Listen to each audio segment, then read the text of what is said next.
Palabra y vida. Con el padre Manuel Horta, desde Sevilla.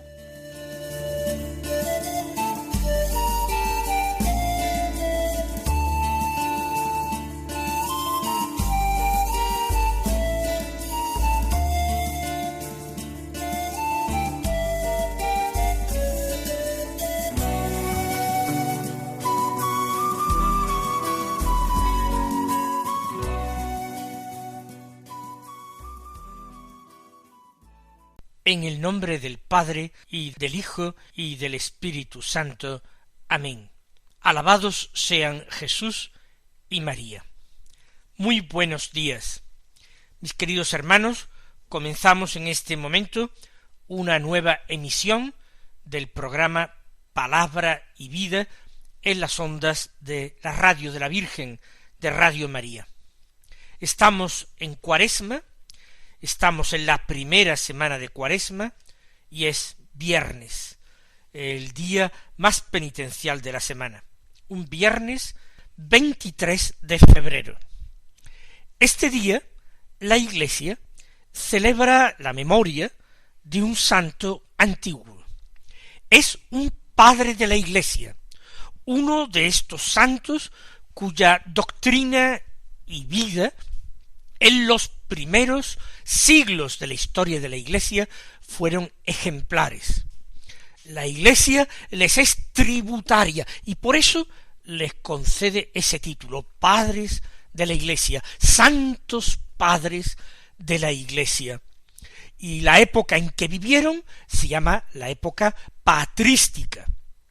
Y sus escritos son el objeto de estudio de la patrística, una disciplina teológica que estudia los escritos de estos autores antiguos, que son los que comenzaron a elaborar la doctrina de la Iglesia a partir de los datos revelados por Jesucristo, por los apóstoles. Ellos reflexionaron, aplicaron, entendieron como nadie la doctrina de Cristo y de los apóstoles, la entendieron como nadie, no ya sólo porque fueran muy inteligentes, muy sabios en lo humano, sino porque fueron muy santos, almas abiertas a Dios. Pues hoy es San Policarpo de Esmirna, un santo padre de la Iglesia muy antiguo, del siglo II de nuestra era. Fue discípulo de los apóstoles, probablemente discípulo del apóstol Juan, del discípulo amado, y fue el responsable jefe, el obispo de la comunidad de Esmirna. Por Esmirna pasó San Ignacio de Antioquía, camino de su martirio en Roma. El santo obispo de Antioquía, Ignacio, fue condenado a morir ante las fieras en el circo romano, y por las ciudades que atravesaba en su comitiva escribió varias cartas a esas comunidades, a esas iglesias y a sus obispos, y entre otras cosas les rogaba que no hicieran nada para rescatarlo, que él quería ser entregado a las fieras y morir por Cristo, ser molido como si fuese trigo, ser molido para convertirse así en harina para Cristo.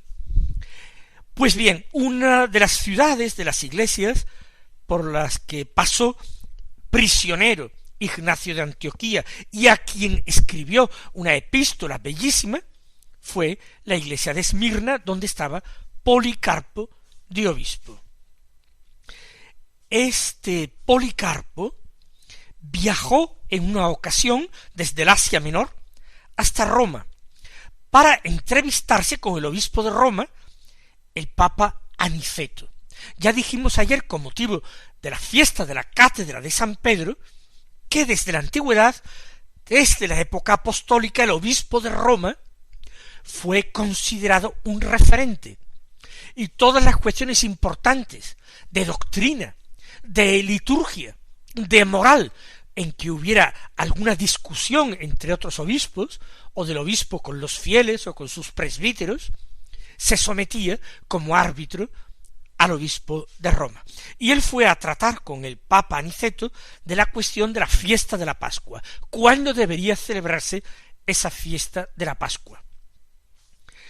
Murió el mismo Policarpo en el año 155.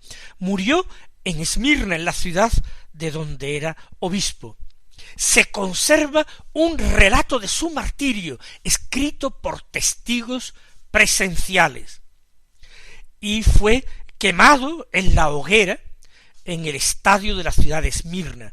Es bellísimo, no tenemos tiempo en Palabra y Vida de leerlo, de describirlo. Quizás algún día en nuestro otro programa de los mártires, Ciudadanos del Cielo, tratemos la vida y las virtudes de este santo obispo Policarpo. Vamos a escuchar la palabra de Dios. De eso se trata, de que la palabra llegue a nuestra vida y la cambie y la convierta al Señor. El Evangelio de la misa del día es de San Mateo, del capítulo 5, los versículos 20 al 26, que dicen así: En aquel tiempo dijo Jesús a sus discípulos: Si vuestra justicia no es mayor que la de los escribas y fariseos, no entraréis en el reino de los cielos. Habéis oído que se dijo a los antiguos: No matarás, y el que mate será reo de juicio. Pero yo os digo, todo el que se deja llevar de la cólera contra su hermano será procesado. Y si uno llama a su hermano imbécil, tendrá que comparecer ante el Sanedrín. Y si lo llama necio, merece la condena de la gehenna del fuego. Por tanto, si cuando vas a presentar tu ofrenda sobre el altar, te acuerdas allí mismo de que tu hermano tiene quejas contra ti, deja allí tu ofrenda ante el altar y vete primero a reconciliarte con tu hermano, y entonces vuelve a presentar tu ofrenda. Con el que te pone pleito, procura arreglarte enseguida, mientras vais todavía de camino, no sea que te entregue al juez y el juez al alguacil y te metan en la cárcel. En verdad te digo que no saldrás de allí hasta que hayas pagado el último céntimo. De nuevo, hoy nos encontramos en el Evangelio de la Misa un texto del Sermón de la Montaña del Evangelio de San Mateo. Adviertan ustedes que estamos estos últimos días leyendo trozos del Sermón de la Montaña, pero no lo hacemos por su orden. Por ejemplo, ayer leíamos un trozo del capítulo 7, hoy es un trozo del capítulo 5.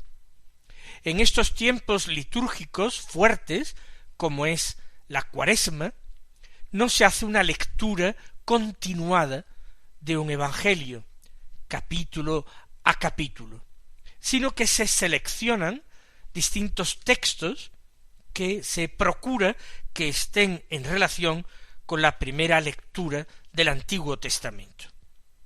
Ayer más bien, y antes de ayer, la enseñanza de Jesús en el Sermón de la Montaña era sobre la oración, sobre la confianza que debemos tener en Dios, sobre la petición, las peticiones que podemos dirigirle. Sin embargo, hoy Jesús interpreta algún mandamiento de la ley de Moisés y lleva a plenitud esta ley, porque su interpretación es auténtica, refleja perfectamente el querer de Dios, la voluntad del Padre que Él ha venido a cumplir. Por eso el texto que acabamos de proclamar comienza así: Si vuestra justicia no es mayor que la de los escribas y fariseos, no entraréis en el reino de los cielos. ¿A qué se refiere Jesús cuando habla de la justicia? Una justicia que puede ser mayor o menor. Se está refiriendo el Señor a la forma de relacionarse con Dios, al grado de autenticidad, de verdad, en la manera en que los hombres entran en relación con Dios. Hay una forma de relacionarse con Dios que Jesús censura, no solamente en este texto que escuchamos, sino que a lo largo de todo el Evangelio dirige contra él críticas muy fuertes. Es el modo de relacionarse con Dios que usan los fariseos, ese grupo que existía en tiempos de Jesús, muy observante de la ley, muy celoso de la ley, pero que había caído en un formalismo muy grande, en un juridicismo, convertir todo la manera en que el hombre puede relacionarse con Dios al cumplimiento de preceptos legales. Por eso hablamos de juridicismo o de legalismo. Los escribas son los doctores de la ley, son los rabinos, son esos maestros religiosos que surgieron en la época del destierro de Babilonia, para compensar que Israel no tenía templo desde el que dirigir sus plegarias a Dios. Los maestros de la ley cumplieron la encomiable misión de alentar al pueblo, de enseñarle la ley, de invitarle a la fidelidad en medio de un pueblo extranjero, viviendo en una tierra extranjera donde las tentaciones se multiplicaban. Pero en tiempos de Jesús, la casi totalidad de los doctores de la ley, de los escribas, era del bando del partido fariseo. Por tanto, la interpretación que hacían de la ley, esa ley que presentaban al pueblo y a que exigían su cumplimiento, se había quedado reducida a un montón de preceptos humanos, porque muchas veces la ley se terminaba sustituyendo por las interpretaciones que de ella hacían. Si vuestra justicia, si vuestra forma de relacionaros con Dios, con el Padre, no es mayor que la de los escribas y fariseos, no es mejor que la de ellos, si vuestro grado de sinceridad y amor y confianza para con Dios no es mayor que el grado de sinceridad y confianza y amor de los escribas y fariseos para con Dios, entonces no entraréis en el reino de los cielos. Seréis incapaces de entrar en ese círculo de amigos de Dios. Ese es el reino de los cielos. Los que viven con Dios, los que entienden su corazón paternal, los que buscan su mayor gloria, los que buscan que su nombre sea santificado, sin este deseo, sin este propósito, sin esta actitud, no es posible entrar en ese ámbito que es el reino.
Sigue diciendo el Señor: habéis oído que se dijo a los antiguos, no matarás, y el que mate será reo de juicio. Efectivamente, los antiguos son los antepasados de Israel, son aquellos que vivieron en el desierto, que salieron de Egipto guiados por Moisés, que acamparon al pie del Sinaí y recibieron esa ley escrita en tablas de piedra. Se dijo a los antiguos: no matarás. Era un precepto de Dios que ponía un veto a quitar la vida humana. La vida humana no se puede quitar. No matarás. El que mate será reo de juicio. Esto era una norma muy sensata, muy prudente y muy justa, pero de cualquier forma insuficiente en ese ámbito, en esa forma de relacionarse con Dios que nosotros llamamos el reino. Por eso Jesús lleva a plenitud esta norma, le da su interpretación auténtica, revela el corazón de Dios y dice: pero yo os digo. Jesús asume una autoridad no igual a la de Moisés, no, sino superior a la de Moisés. Moisés no pudo desentrañar de esa manera en que lo hace Jesús la ley de Moisés. Pero Jesús es el que ha bajado del cielo, el que estaba junto al Padre desde la creación del mundo. Él, por tanto, puede entender lo que el Padre ha querido, ha deseado, cuando impuso este mandamiento: no matarás. Jesús dice: todo el que se deja llevar de la cólera, de la ira contra su hermano, será procesado. Dios detesta la ira del hombre, que a veces se enciende como fuego y devora a su prójimo, y le hace daño, o si no le hace daño hasta matarlo, puede herirlo, perjudicarlo, aunque sólo sea no de una forma física, material, sino espiritual, con un daño moral. Una ira que lleva al otro a empequeñecerse, una ira que deja al otro temblando de miedo ante las amenazas de que es objeto, una ira que hace que el otro se sienta profundamente humillado, sin fuerzas para defenderse o protegerse de ella. El que se deja llevar por la cólera. La cólera es un sentimiento que a veces se enciende en uno, pero Dios nos ha dado, por una parte, razón para entenderlo, voluntad para controlarnos, y nos ha dado un corazón capaz de amor y capaz de docilidad y obediencia para con el Señor nuestro Dios. El que se deja llevar por la cólera será procesado, aunque no haya causado la muerte. Y si uno llama a su hermano imbécil, tendrá que comparecer ante el Sanedrín. Ante el Sanedrín comparecían los casos más graves, distintos crímenes. Para cualquier delito de poca importancia no se comparecía ante el Sanedrín, que era como un senado de Israel, en el que participaban los doctores de la ley, junto con los sumos sacerdotes que lo presidían y con los ancianos del pueblo. Pues quien insulta a su hermano, llamándolo imbécil, deberá comparecer, fíjese si esto es grave, ante el Sanedrín. Y si lo llama necio, dice Jesús, merece la condena de la gehenna del fuego. La gehenna del fuego es una imagen del infierno. Gehenna era un pequeño valle a las afueras de Jerusalén, cerca de una de sus puertas, y era un vertedero de basuras. Allí se llevaban todos los desperdicios y las basuras y se quemaban de tal forma que había continuamente fuegos encendidos y la basura ardiendo en medio de podredumbre, de malos olores, humos, una imagen, como decimos, perfecta de la condenación del infierno. Pues Jesús dice que si alguien insulta a su hermano y lo llama necio, merece esa condena. Tal gravedad Jesús atribuye a la falta de amor y al insulto al hermano. Por tanto, continúa enseñando el Señor, si cuando vas a presentar tu ofrenda sobre el altar, te acuerdas allí mismo de que tu hermano tiene quejas contra ti, deja allí tu ofrenda ante el altar, y vete primero a reconciliarte con tu hermano, y entonces vuelve a presentar tu ofrenda. Se trata de las ofrendas que se realizan en el templo. Estamos hablando de los sacrificios de la antigua alianza que se ofrecían regularmente en el templo de Jerusalén. Y Jesús quiere devolver al culto su primitiva pureza. El culto trata de rendir homenaje a Dios, reconocer su majestad, su bondad, su misericordia, su poder, reconocerlo como creador y señor, reconocerlo como liberador del pueblo de Israel, el Dios cercano. Y esto, que es lo que pretende el sacrificio, sería totalmente mentiroso si el hombre incumple el mayor deseo del corazón de Dios, que es que el hombre ame a su prójimo. Cuando se tiene el corazón lleno de rencor, cuando otros tienen quejas contra mí y yo podría solucionar y acabar con estas quejas, no es momento de ofrecer sacrificios a Dios. Mejor lo otro. Por eso le dice Jesús, deja tu ofrenda. No que la ofrenda esté mal, pero primero reconcíliate con tu hermano. Pídele perdón, o dale tu perdón, o atiende su queja, o concede lo que te pide. Después vuelve y presenta tu ofrenda.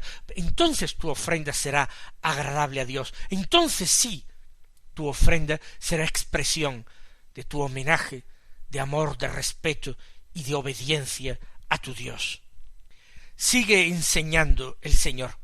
Con el que te pone pleito procura arreglarte enseguida mientras vais todavía de camino, no sea que te entregue al juez, el juez al alguacil y te metan en la cárcel. Se sabe cómo empiezan los pleitos, pero no se sabe cómo terminan. Jesús recomienda no entrar en ese camino de litigios entre hermanos, de disputas, aunque no sean disputas a puñetazos, pero disputas jurídicas ante los tribunales, de donde uno no solamente busca por encima de todo su interés y su derecho, sino hacer posible quedar por encima de su prójimo y demostrar que él tenía razón. No se sabe cómo va a terminar. Es mejor intentar terminarlo antes de que llegue el momento de la sentencia, porque la sentencia puede ser incierta, deparar sorpresas y no precisamente agradables. Trata de arreglarte con el que te pone pleito, mientras vais todavía de camino, mientras estáis todavía o camino del tribunal o bien en el proceso, no sea que te entregue al juez, el juez al alguacil y te metan en la cárcel. No vaya a ser que te salga mal. En verdad te digo que no saldrás de allí hasta que hayas pagado el último céntimo. Es mejor la generosidad, la magnanimidad. Es mejor buscar el arreglo, perdonar de corazón y pedir el perdón cuando sea necesario. Y sobre todo, y en eso estamos, escuchar la palabra de Jesús, tomarla como la enseñanza de Dios que es, como palabra de Dios, y vivirla con sinceridad y cumplirla de todo corazón. Que en este santo propósito cuaresmal el Señor nos bendiga, y hasta mañana si Dios quiere.